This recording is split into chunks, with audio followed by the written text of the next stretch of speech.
اش قولكم اليوم في وصفة رز جربي باللحم البقري. حضرت المقادير متاعي معناتها باش في ساعة ديريكت نبداو نطيبوا مع بعضنا. حضرت النعناع الشايح، الحمص سمطو يعني شطر تياب، البصل، السفنارية، اللحم البقري قصيته جويدين جويدين كيما تشوفوا، السلق والمعدنوس. السلق غسلته بنكتة جافيل، معناتها وخليته يستقطر مرتين. وكيف كيف المعدنوس والثوم، راس الثوم اللي هرسته بشويه تابل وكرويه. وتوا باش نوريكم كيفاش نبداو الرز الجربي متاعنا. اول حاجه نعملوها هي انا خديت الكميه هذه متاع الرز. اول حاجه باش نعملوها باش نصبوا في كاس في صحفه، وباش نصب عليه الماء، باش ننفخوا في شويه ماء،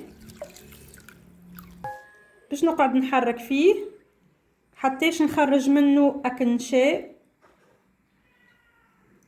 ما بارد راهو، مش ما سخون. فوالا باش نقعدوا هكايا نحركوا فيه حتىش اللي يخرج منه نشال كله، باش ما يجينا كعبه بكعبه ويطيب لنا معناتها بطريقه صحيحه. باش نخليه على جنب حتى يجي يزيد يتنحى منه وكنشال، وباش نحضر المكونات متاعي ومن بعد نرجع نستقطروه. نحط الخضره متاعي. انا اخترت اليوم ربتين سلق، مش باش نحطهم الكل حقيقه، باش نخلي شويه بركه حاجتي بيه بعد.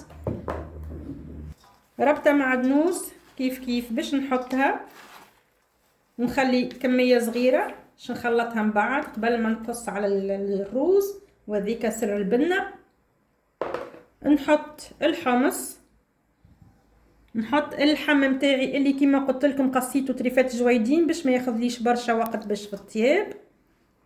البصل، باش نحط السفنارية، باش نحط راس الثوم اللي هرسته، النعناع الشايح اللي باش يفوح لي الروز، وهذه كمية الطماطم اللي باش نحطها مغرفة كبيرة مستحبة. هذه كمية الملح اللي باش نحطها، هذه التابل والكروية، مغرفة باهية متاع هريسة عربي،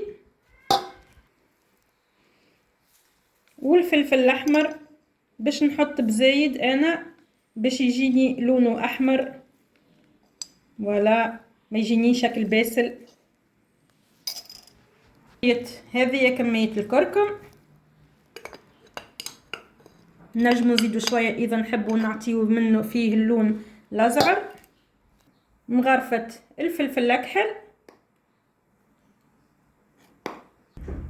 وكمية زيت الزيتونة اللي باش نصبها ولا قبل ما نحط الروز متاعي.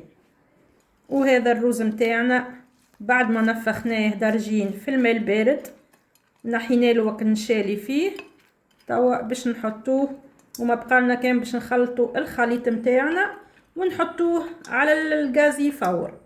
ديجا انا حطيت الماء المقفول ديجا يغلي عنده تقريبا نصف ساعة باش ما انا خلطت الخليط متاعي الا هو الماء ديجا بدا يغلي. باش نبدا نخلط بسم الله.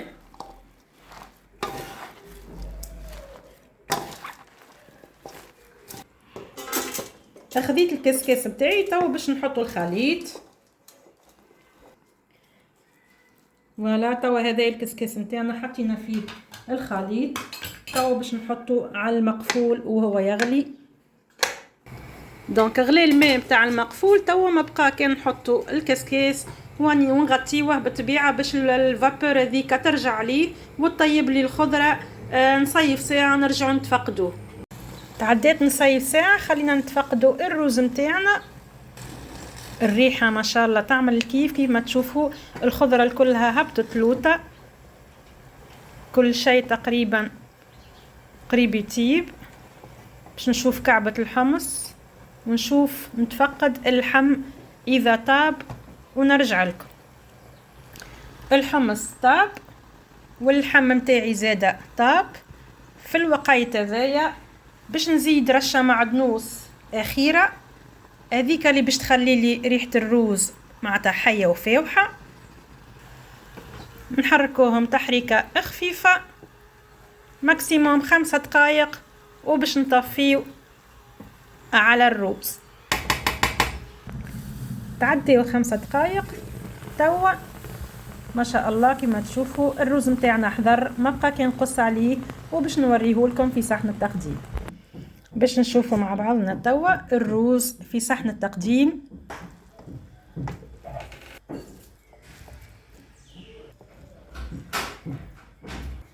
وهذا هو صحن الرز الجربي متاعنا حضر، تاكلوا صحة وبالشفاء.